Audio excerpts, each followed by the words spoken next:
नमस्कार दोस्तों, आज के इस वीडियो में हम देखने वाले हैं कि श्री कृष्ण की मृत्यु कैसे हुई। भागवत पुराण में बताया गया है कि एक बार श्री कृष्ण के पुत्र सांबा को एक शरारत सूझी। वो एक स्त्री का वेश धारण कर अपने दोस्तों के साथ ऋषि मुनियों से मिलने गए। स्त्री के वेश में सांबा ने ऋषियों से कहा कि वो गर्भवती है।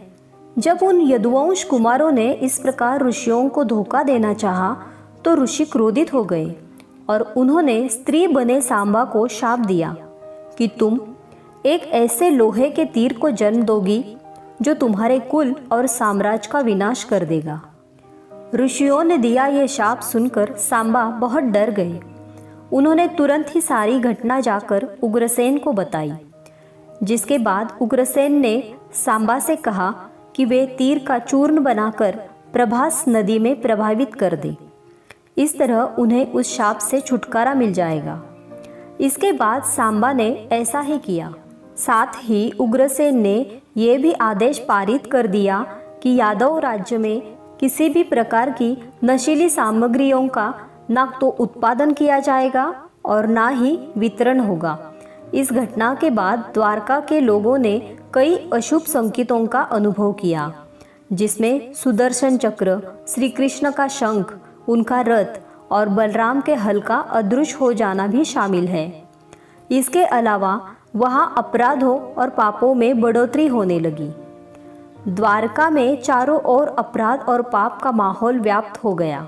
ये देखकर श्री कृष्ण बहुत दुखी हो गए और उन्होंने अपनी प्रजा से ये जगह छोड़कर प्रभास नदी के तट पर जाकर अपने पापों से मुक्त पाने को कहा।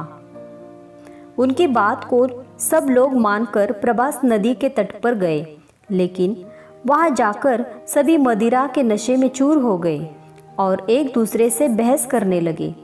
इसके बाद उनकी बहस ने लड़ाई का रूप धारण कर लिया और वो आपस में ही लड़ने मरने लगे। इस तरह आपस में ही लड़कर सभी लोग मारे गए।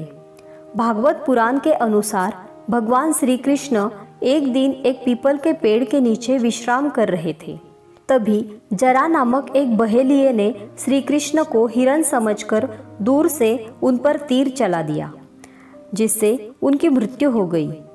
आपको बता दें कि ऋषि द्वारा कृष्ण के पुत्र साम को दिए गए शाप के अनुसार श्री कृष्ण को लगे तीर में उसी लोहे के तीर का अंश था जो सांबा के पेट से निकला था और जिसे उग्रसेन ने चूर्ण बनवाकर नदी में प्रभावित कर दिया था। इस तरह ऋषि के शाप के अनुसार समस्त यदुवंशियों का नाश हो गया और गांधारी के शाप के अनुसार महाभारत के युद्ध के बाद श्री कृष्ण के 36 वर्ष भी पूरे हो गए थे। तो इस प्रकार श्री कृष्ण की मृत्यु हो गई थी। तो दोस्तों, ये कहानी आपको अच्छी लगी हो तो लाइक करें, शेयर करें और इसी तरह की कहानियाँ सुनने के लिए सीक्रेट ऑफ विक्ट्री को सब्सक्राइब करें। धन्यवाद।